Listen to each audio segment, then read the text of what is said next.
In the world of comic book superheroes, there are a few relationships that can be considered iconic, like Superman and Lois Lane or Spider-Man and Mary Jane Watson. While Scarlet Witch and Vision aren't quite that memorable, anyone who's seen Avengers: Infinity War knows these two are in a romantic relationship, and within the context of the film, it seems like a healthy and happy one. The heroes are genuinely sweet to each other and appear to be in love, with both of them expressing a desire to just run away from it all together. But alas, their commitments to their respective Avengers teams, and saving the world, keep them from living out their fantasy of domestic bliss. And eventually, Scarlet Witch has to sacrifice Vision in an attempt to save the universe. The quality of the original Mortal Kombat movies varied wildly. The first Kombat was okay, but the sequel, Mortal Kombat: Annihilation, is one of the ugliest, goofiest video game movies ever made. It's almost poetic. But longtime readers of Marvel Comics know better. Ever wonder why they didn't make another Mortal Kombat movie for almost 25 years? Mortal Kombat: Annihilation. The new Mortal Kombat looks like a big step in the right direction. The Vision and Scarlet Witch have had an on-again, off-again relationship for decades in the comics, but there's nothing poetic about it. Simply put, their relationship has been a complete disaster and is messed up in more ways than we can count. But we're going to try anyway, so take a look below at some of the most bizarre things about Scarlet Witch and Vision's relationship. Vision is an android, and Scarlet Witch as a human. Might as well get this out of the way immediately. The Vision is a robot. He was created by another robot, the villainous Ultron, who had the intent of using him to destroy the Avengers. The new trailer just hit the internet and it is about as red as a red band trailer gets. It's full of bloody violence and brutal fatalities. Even better, the characters' powers and weapons look impressively realistic. In the comics, Vision has variously been described as an android, a human-like robot, and as a synthezoid, a synthetic human, but he's never described as being a human. These new images show off the full movie looks of Scorpion, Hiroyuki Sanada, Raiden, Tadanobu Asano, Sub-Zero, Joe Taslim, Jax, Mechad Brooks, Liu Kang, Ludi Lin, Kano, Josh Lawson, and Sonya Blade, Jessica McNamee. Because he's a machine. You can see them all below. If you missed it, here's the official Red Band Mortal Kombat trailer. The film's official synopsis: in Mortal Kombat, MMA fighter Cole Young, accustomed to taking a beating for money, is unaware of his heritage, or why Outworld's Emperor Shang Tsung has sent his best warrior, Sub-Zero, an otherworldly cryomancer, to hunt Cole down. Scarlet Witch, aka Wanda Maximoff, is not a robot. She's a human being, a mutant throughout most of her comic history, but mutants are still humans, and there's nothing mechanical about her. So how can a human and a robot be involved in a romantic relationship? Is a robot even capable of giving consent to such an arrangement? In the comics, Vision has long held a desire to know what it means to become human. It's part of what drives him to become involved with Scarlet Witch to begin with. But he'll never be human, and no matter how closely his mainframe mimics a human being's thoughts and feelings, he's still severely lacking in the emotions department. As for Scarlet Witch, she bonds with Vision because both of them are outcasts among their fellow Avengers. Fearing for his family's safety, Cole goes in search of Sonya Blade at the direction of Jax, a Special Forces major who bears the same strange dragon marking Cole was born with. And while she might think she's found a kindred spirit in Vision, what she's really feeling is, in a word, artificial. Vision is kind of a creep. The films of the Marvel Cinematic Universe do a lot of things incredibly well. After all, there's a reason why the franchise has grossed more than double the take of its closest competitor at the worldwide box office. But if there's one thing the films haven't done a very good job of, that's selling the audience on Scarlet Witch and Vision's relationship. Both characters are introduced in Avengers: Age of Ultron, but they have very little interaction with one another.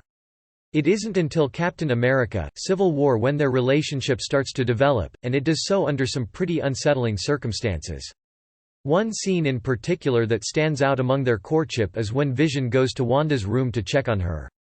Soon, he finds himself at the temple of Lord Raiden, an elder god and the protector of Earth Realm, who grants sanctuary to those who bear the mark.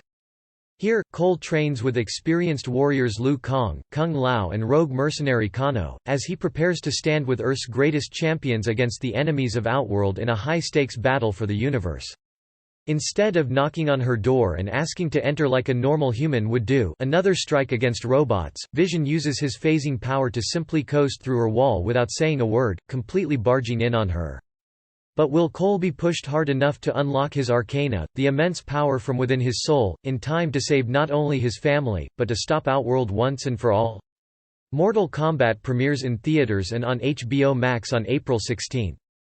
Gallery, every video game movie ever made, ranked from worst to best, 37. Alone in the Dark 2005. Picking the worst video game movie of all time is like picking the best slice of New York pizza, there is a lot of competition for the title, and everyone has their own preference. Wanda rightly calls him out on his creepy behavior, telling him, "We talked about this." That means he's barged in on her before and has continued to do so explicitly against her wishes. Vision apologizes and then makes up for it by, "Personally, I give my vote to Alone in the Dark, the ultimate disasterpiece from the king of bad video game movies, Uwe Boll. Trying to keep Wanda from leaving the mansion when she wants to go outside. He says he's protecting her, but that's not his decision to make." Tara Reid stars, typecast yet again as a brilliant archaeologist, opposite Christian Slater as a detective who investigates supernatural occurrences. Vision's wanton disregard of Wanda's requests and his desire to control her actions are both major red flags. I can't tell you more than that because the film is actually incomprehensible, right down to the opening title crawl that's so long and rambling it makes Alone in the Dark more confusing than it would have been without it. The crawl is literally 90 seconds long. The film's initial writer, Blair Erickson, claims he wrote a more realistic detective story. Boll discarded it in order to add more action, special effects, and sex scenes. The funny part is, Erickson wrote in 2005, after we walked off and he got his usual team of hacks to churn out a huge steaming pile of S+, he came back months later and asked us if he could get the rights to use scenes from our screenplay, for free. Oh, Uwe. 36. Not exactly boyfriend material, Wanda. Vision and Scarlet Witch's relationship involves a lot of violence. After the initial awkwardness of Vision's uncomfortable flirting in Civil War, he and Scarlet Witch get into a physical altercation when she tries to leave the house. Mortal Kombat, Annihilation 1997. According to Wikipedia, the budget for this Mortal Kombat sequel was close to double the one for the original film. So why does it look like absolute garbage? These effects wouldn't pass muster in a Sega CD cutscene. Aided by Hawkeye, who distracts Vision, Wanda uses her powers to make Vision sink into the floor, leaving him trapped there so she can escape. We know he was being a jerk, but still, there's no excuse for resorting to violence. After Wanda flees, she joins Team Cap in opposing the superhero restricting Sokovia Accords. It just goes to show money can't fix everything, or anything in this disastrous sequel. Vision, meanwhile, is a being of logic and not emotion, so he sides with Team Iron Man in support of the Accords. This leads to a giant confrontation between the two groups at a German airport, with Vision and Scarlet Witch engaging in the battle on opposing sides. Although the two don't directly fight each other, they're still using near-lethal force against their friends, and either one of them could have taken the other out by accident. The first combat wasn't Chaucer, but at least it was watchable. In fact, this almost happens after Vision uses his solar beam to cut down a tower in an attempt to block the path of the fleeing Captain America and Winter Soldier. Scarlet Witch uses her hex powers to keep the tower from falling, but it drops anyway after War Machine hits her with a sonic attack, leaving her very close to becoming seriously injured as a result of Vision's initial assault. After this, the two apologize to each other, but that doesn't excuse the fact that they almost killed each other to begin with. Scarlet Witch and Vision get married in the MCU. Things between Vision and Scarlet Witch haven't progressed beyond the point of living together, but they go much, much further in the comics. Mortal Kombat, Annihilation is so bad you'd swear it was made intentionally awful as part of some sort of elaborate the producers-esque scheme to fleece investors out of their money. 35. The duo gets married in 1975's giant-size Avengers No. 4 in a dual ceremony alongside their fellow Avengers, Mantis and the Swordsman. House of the Dead 2003, Uwe Boll's Reign of Terror, and not like the good kind of spooky horror movie terror, I'm talking the bad kind of unwatchable video game movie terror, started with this movie based on the first-person shooter of the same name that some people credit with introducing the concept of fast zombies years before Danny Boyle's 28 Days Later. That movie had already come out by the time Boll released his adaptation, meaning the novelty factor was already gone. Technically, it isn't really the swordsman, but rather a Kotati plant alien inhabiting the swordsman's corpse, making Vision and Scarlet Witch's wedding only the second strangest nuptials to take place that day. Comic books can be weird sometimes. Speaking of weird, Vision asks Scarlet Witch to marry him immediately after the two of them fight and defeat some demons in another dimension. When accepting his proposal, Wanda says, "Don't you see, love is for souls, not bodies." This, of course, makes zero sense. Vision is a synthetic human. The one thing he definitely has is a body, but he most certainly does not have a soul in the traditional sense. In its place, you get some shoddy editing, a lot of violence, and some knockoff Matrix bullet time effects. Somehow, Bol parlayed this mess into an entire career making more schlock based on video games. 34. BloodRayne 2005, 2 years after House of the Dead, word still hadn't gotten out about Bol and his factory of cinematic junk, because somehow or $OME how he convinced a ton of recognizable actors to appear in BloodRayne, a tacky vampire action flick. The cast includes Michelle Rodriguez, Michael Madsen, Udo Kier, Meat Loaf, and Sir Ben Kingsley. We're not really sure what Scarlet Witch was getting at here, but she unintentionally makes the argument against marrying Vision. They all look incredibly depressed about the whole thing. Can you blame them? 33. Street Fighter: The Legend of Chun-Li 2009, 15 years after the first Street Fighter, the film got a sort of reboot, which contains no legends and barely any street fighting. What it does have is Chris Klein, giving one of the all-time great bad performances as Charlie Nash, bearing no resemblance to the Street Fighter character of the same name, or really any human being who's ever lived. Preening, mugging, squinting, snarling, it is truly a sight to behold. 32. Not only that, but the pair get married in Vietnam, a country where the marriage laws, like those of most countries, are only valid between two humans. Postal 2007. By 2007, Uwe Boll's career was such a joke that even he was making fun of it.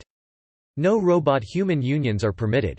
Scarlet Witch and Vision have kids, okay, so Scarlet Witch, a human, illegally marries Vision, a robot who may or may not have the capacity to love or fully understand entering into a commitment such as wedlock.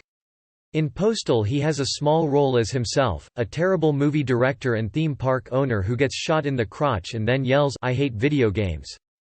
Hilarious. While more technically competent than Boll's earlier films, Postal is even more repulsive, as it gleefully imagines a world where bad behavior justifies worse retaliation, as its hero Zach Ward avenges even the slightest injustice against him with outrageously violent vengeance. The clerk at the unemployment office was rude to him, so it's okay for dude to run her over with a truck. You'd think that would be the strangest thing about this couple, but you'd be wrong because Scarlet Witch and Vision actually have kids. Again, hilarious. 31. Far Cry 2008. In the right hands, this premise, a former Special Forces soldier Till Schweiger and a journalist Emmanuel Vaugier get trapped on an island with a bunch of goons who work for an evil scientist, could make a totally solid B-movie. Unfortunately, Far Cry was in the hands of one Uwe Boll. Yes, you read that right. In addition to his usual blend of nonsensical editing and atrocious "do these people know the camera is on" acting, this one contains a sex scene that's shameless even by Boll standards, with star Schweiger's Jack sliming his way into Vaugier's Valerie's pants by claiming hypothermia and suggesting they spoon to conserve body heat. If the sequence wasn't brutal enough, the post-coitus scene the following morning begins with the immortal line, "So how was I?" 30. Silent Hill: Revelation 2012. The second Silent Hill picks up the story of the kid from the original movie, now a teenager played by Adelaide Clemens. A robot man fathers children with a human woman. Her mom got trapped in an alternate dimension in the last movie, so now she hangs out with her dad, Sean Bean, at least until he gets kidnapped. Now, without getting into a biology lesson here, let's just say that such a feat would be impossible. Humans can't even mate with other organic species, let alone machines. Then she hangs out with a classmate played by Kit Harington because Game of Thrones was really hot when Revelation was made.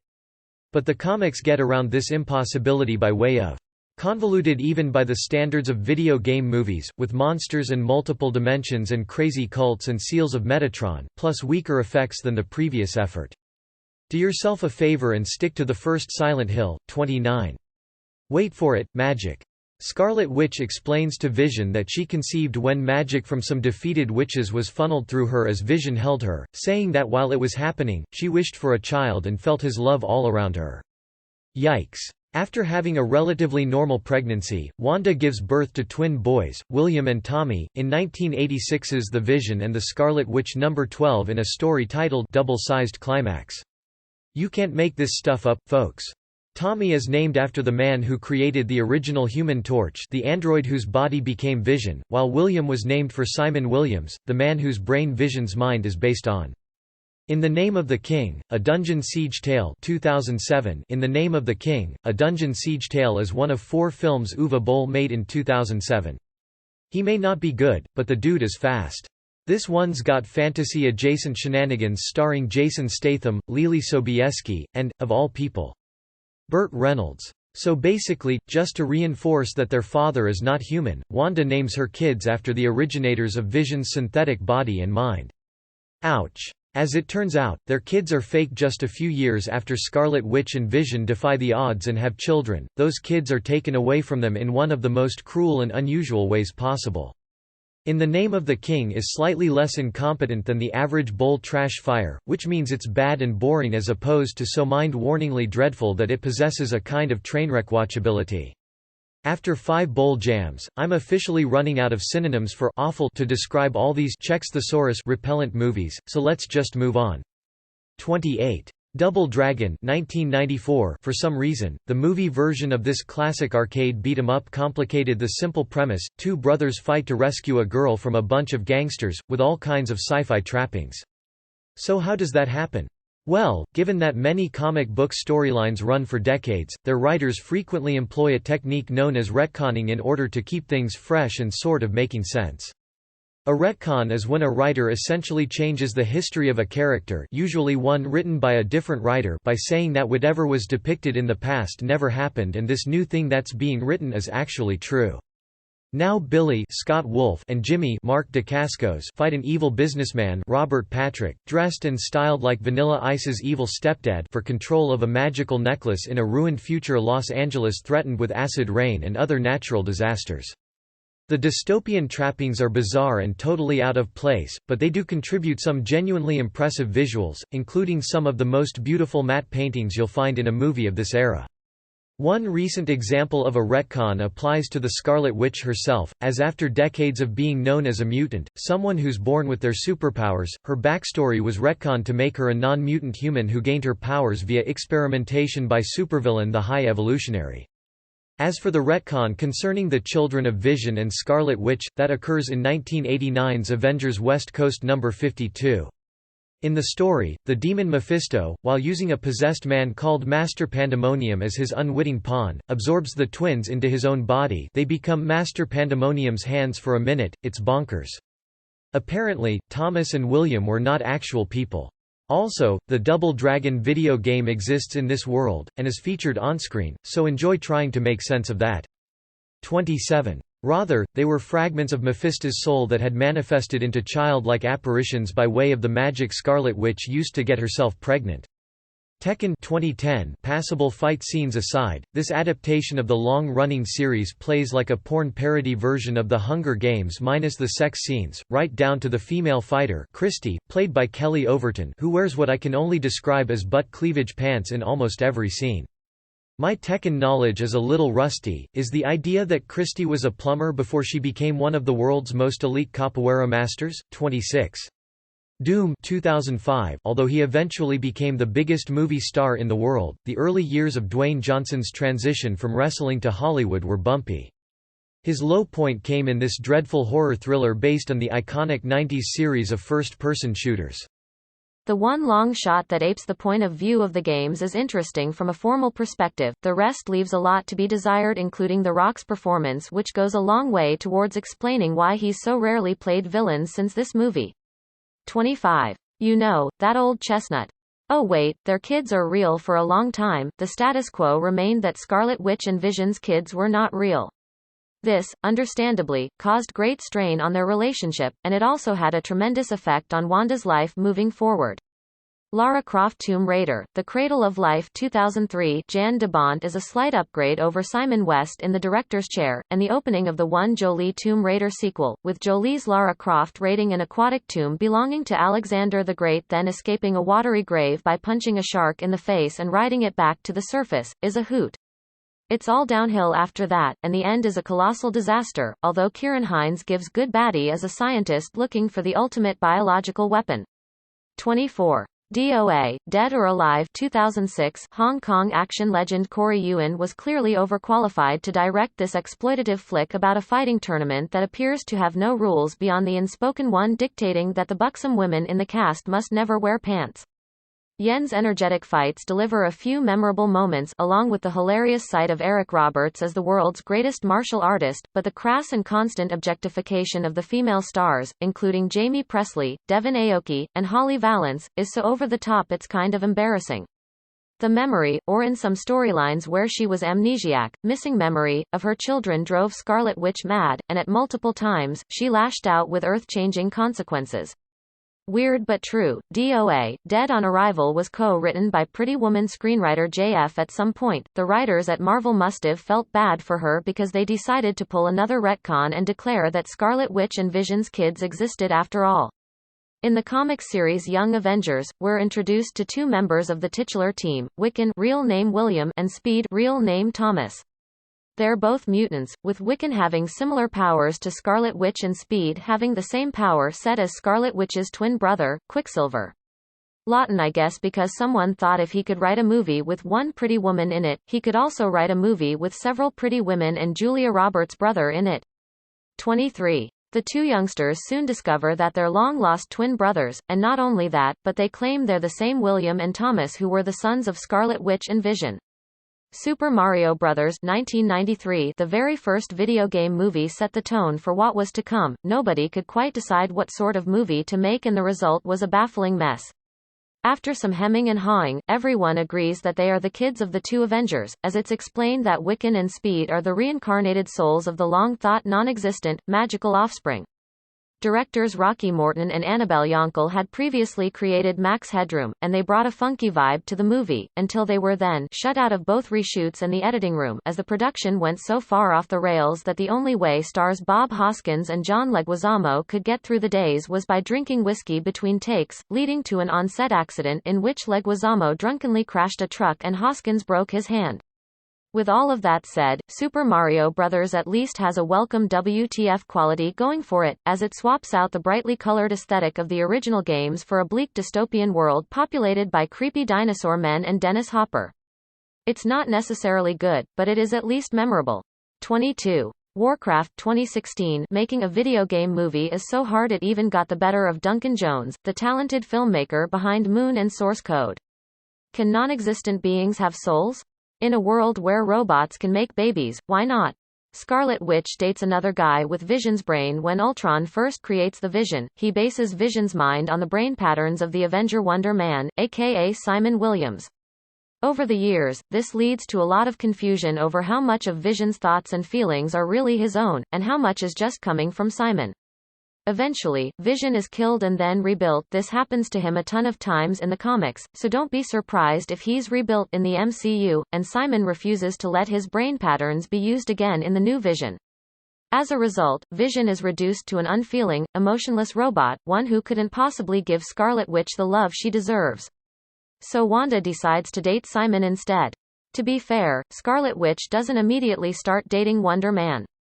Their romance takes about 10 years to blossom, and in the ensuing decade, Wonder Man actually dies and is then brought back to life by Wanda by way of her magic powers prior to their affair. In case you couldn't tell, Scarlet Witch's powers are very loosely defined and don't seem to have much of a limit, if they have a limit at all.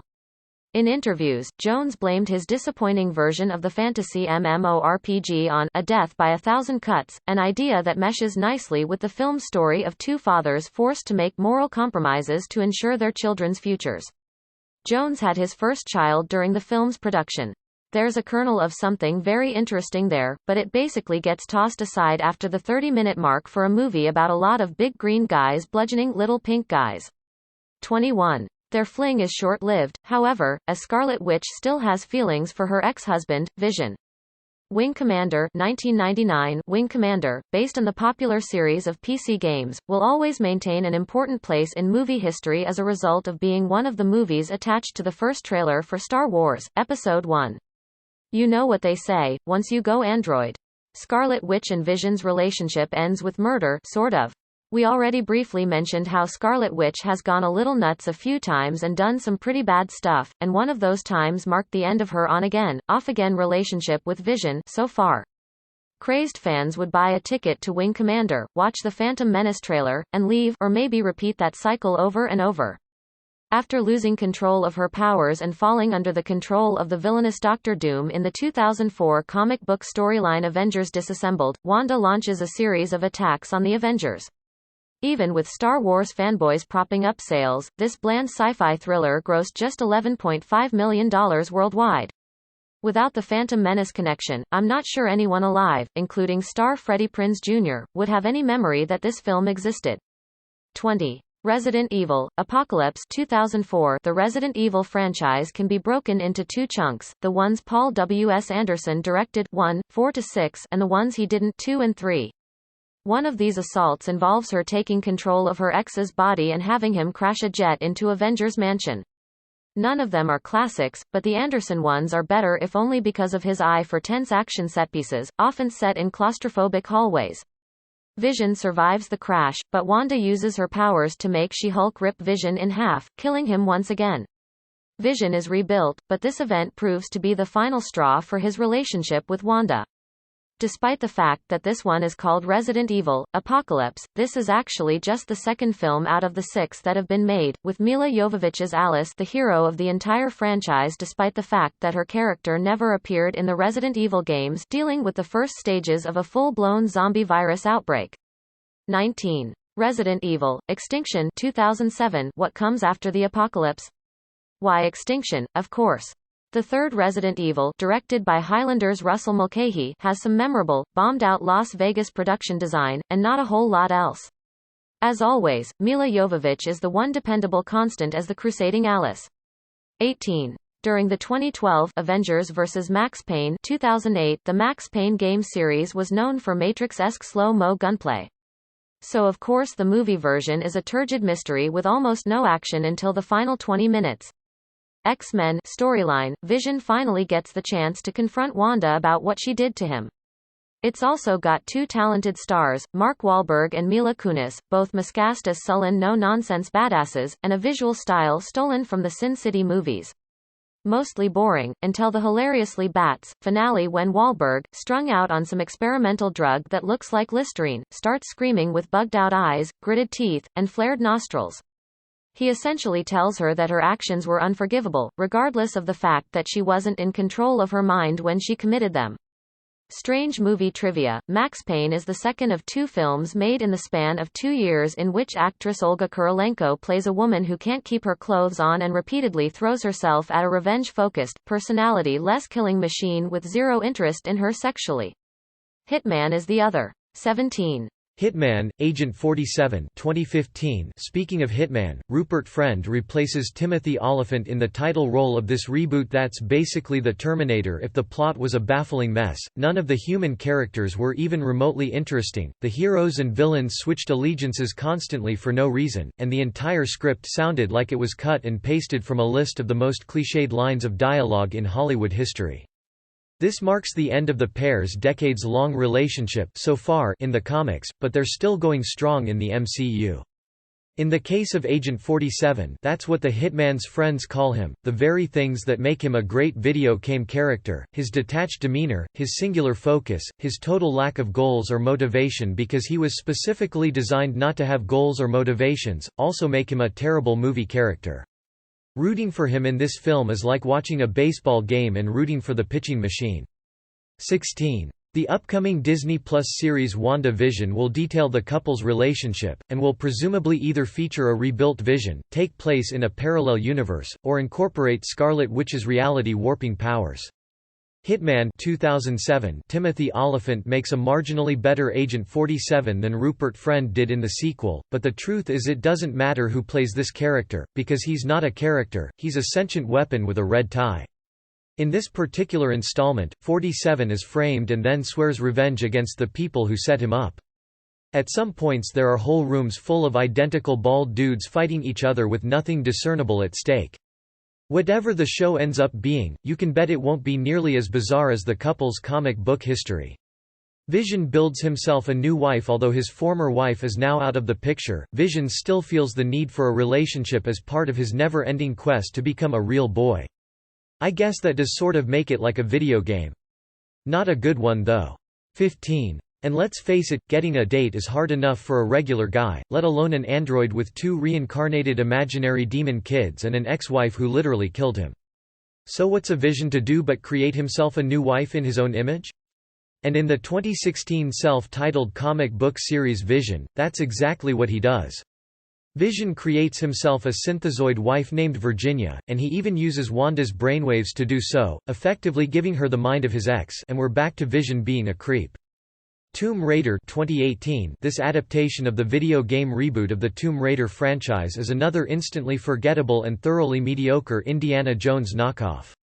While action sequences are decent enough, they're also surprisingly light on actual tomb raiding, and there's way too much backstory about Lara, played here by Oscar winner Alicia Vikander.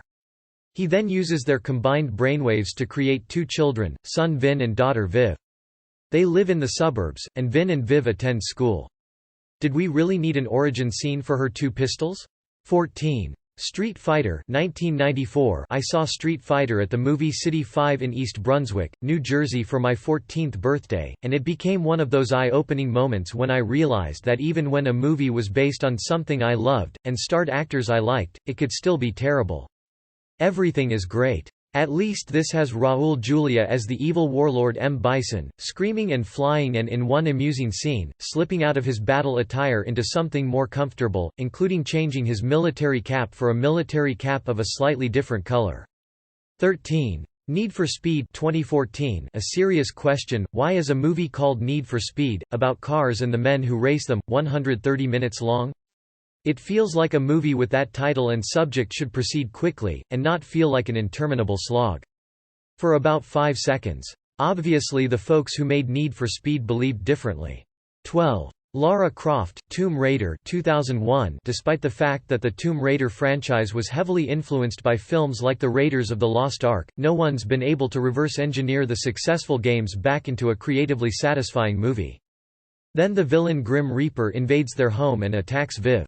Despite Gamers' complaints about Angelina Jolie's casting, they literally argued one of the most attractive women on the planet wasn't busty enough to play the character. She's a feisty Lara. He's killed by Virginia, who buries him in their backyard. She just needed a stronger story than Lara versus the Illuminati. 11. Virginia then inadvertently kills Viv's friend from school when the kid's father attempts to blackmail her. Prince of Persia, The Sands of Time 2010. Noted Middle Eastern actors Jake Gyllenhaal and Gemma Arterton star in this drab blockbuster loosely based on the adventure game series, but arguably more influenced by the swashbuckling action of the Pirates of the Caribbean franchise that was printing money for Disney and Bruckheimer all through the 2000s. From there, things just get worse. Virginia kills the family dog that Vision created. Vin is killed by the Ultron-created android Victor Mancha, whom Vision considered a brother. And finally, Virginia kills herself after confessing to her crimes. Suddenly, the Vision and Scarlet Witch's relationship doesn't sound so bad. Gyllenhaal can be a fun and even deeply weird actor in the Johnny Depp mold, but he instead plays the heroic Destan as the blandest leading man imaginable. Not even a time-rewinding gimmick can make this stale rehash feel new again. 10. Resident Evil 2002. The first Resident Evil introduces Jovovich's Alice, along with a host of Umbrella Corporation zombies. While it's relatively unburdened by the incomprehensible continuity that would weigh down later installments, it also doesn't have the same gonzo madness of some of the last couple sequels, where Paul W. S. Anderson really unleashed the darkest parts of his fervid imagination. 9. Resident Evil, Afterlife 2010. Case in point. Anderson returned to the Resident Evil director's chair for the 4th film, and the addition of 3D photography gave the whole franchise a slight jolt of energy. It won't have the same in-your-face aesthetic on home video, but Resident Evil was one of the few Hollywood series to take full advantage of the potential of stereoscopic action in the wake of James Cameron's Avatar. 8. Resident Evil, The Final Chapter 2016. With The Final Chapter, Paul W. S. Anderson's love of claustrophobic hallways reaches its ultimate form, a hallway that actually smooshes people. With true video game logic, the last Resident Evil returns its protagonist to its first level, now set at a much higher difficulty. Mila Jovovich's Alice must travel back to the setting of the original Resident Evil to release an antivirus that will kill all of the Umbrella Corporation's zombies and save the world. The stakes are laughable. We're told that a few thousand humans are all that are left alive after the zombie apocalypse, and we're told in 48 hours the last human outposts will be destroyed, which really makes you wonder whether any of this is worth all the trouble. We never see a single one of these human outposts, so it doesn't matter anyway. In other words, like all the Resident Evils, this one's a mixed bag of nightmarish imagery and confusion. 7. Sonic the Hedgehog 2020. After all the hullabaloo about the design of the title character, the finished version of Sonic looks absolutely fine, and when Jim Carrey is on-screen as the wacky Dr. Robotnik, this movie's actually pretty funny.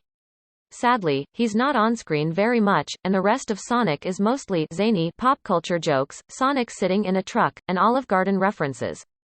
Still, could have been worse. 6. Detective Pikachu 2019. Most video game movies fail to live up to the imaginative imagery of their source material. Detective Pikachu's one of the few that takes those visuals, in this case, the world of Pokémon games and toys, and expands upon them, with gorgeously moody cinematography from John Matheson, a frequent Ridley Scott collaborator who made the film look like a mashup of Monsters, Inc. and Blade Runner. Its Rhyme City is populated with all sorts of weird creatures and critters, and poking around the edges of the plot about a young man, Justice Smith, investigating his estranged father's death, are all sorts of amusing digressions and supporting characters. It never quite becomes the millennial version of Who Framed Roger Rabbit it so desperately wants to be, but it comes close. 5. Resident Evil, Retribution 2012. While it's still as convoluted and silly as pretty much every other Resident Evil movie, Retribution also possesses several of the best sequences in the entire franchise, including a wild shootout that takes place entirely in reverse, and a lengthy fight in another one of Paul W. S. Anderson's beloved Deadly Hallways, where Mila Jovovich's Alice takes down an entire pack of zombies armed with just a pistol and a chain. Again, it's not as good at home as it was in 3D in the theater, but if you're going to watch just one Resident Evil, it should be this one. 4. Mortal Kombat 1995. It's not quite a flawless victory, but the first Mortal Kombat still has plenty of charm. The early CGI effects are laughable, but the practical ones are pretty good, and the production design is actually kind of lovely in a crazy Baroque way. And there's some solid humor amongst the unintentional cheese. Christopher Lambert is charmingly odd as the lightning god Raiden, and Lyndon Ashby is perfect as cocky movie star Johnny Cage. The first half is Enter the Dragon, the second half abandons any pretense of having a story for a non-stop barrage of fights, some of which are surprisingly decent. 3. Rampage 20182. Silent Hill 2006. Radha Mitchell stars as the only person in history who's yelled Sharon more than Ozzy Osbourne. That's her daughter's name, who goes missing in the abandoned town of Silent Hill. What follows basically amounts to Mitchell wandering around a giant haunted house for 2 hours, but it's a solidly spooky haunted house, with some truly ghoulish imagery. You have to really want to watch weird pale, pasty creatures writhing around in the dark. If that's up your alley, it gets the job done. On this list, its basic competence is like a breath of fresh air. 1. Assassin's Creed 2016. The best video game movie to date isn't particularly great. But it is strange and takes some big swings. It doesn't feel like a vapid cash-in job designed to fleece indiscriminate fans out of a few more bucks. Instead, director Justin Kurzel seemed to use what could have been a vapid cash-in job, maybe was even designed to be a vapid cash-in job, as a chance to experiment with surreal visuals and strange conspiratorial plots. Michael Fassbender stars as a convicted murderer who winds up in a prison run by a scientist, Marion Cotillard, who's created a technology that lets people relive their ancestors' lives. Cotillard thinks she can essentially solve all of life's big questions with her animus, but Kurzel prefers to leave his audiences in the dark, presenting both past and present as a puzzle that can't be solved. While Assassin's Creed has several hefty flaws, it also does something very few of the movies on this list do: try to use video games as a jumping-off point for something as weird and hypnotically beautiful as the art form that inspired it.